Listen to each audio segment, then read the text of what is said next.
All right, so problem 7-137 is a distributive property question in disguise. And they tell you when algebra tiles are grouped in sets, as shown below, they can be written in two different ways. So either they're grouped into the sets or they're just combined, their like terms are combined. Well, I'll show you that in a second.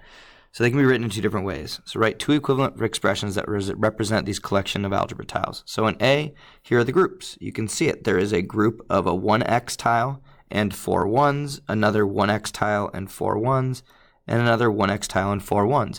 So we have three groups of what? We have three groups of an x plus 4 1s.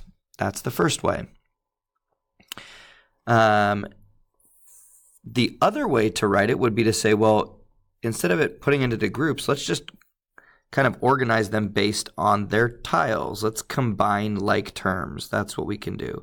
We can say here we have 3x tiles, and we have 1, 2, 3, 4, 5, 6, 7, 8, 9, 10, 11, 12. 12 ones.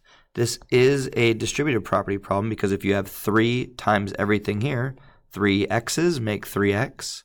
3 4s is 12. So that's what we're doing. That's what we're doing here. So again, we've got here, I see two groups, one group, two groups of what? Two groups of x plus 3. And when we ungroup them, and we just look at, well, what do we have total? We've got 2 x's and we have 6. And there you have it. There are the two different ways to represent these algebra tiles, grouped and ungrouped. This is a distributive property problem. All right, hope you enjoyed.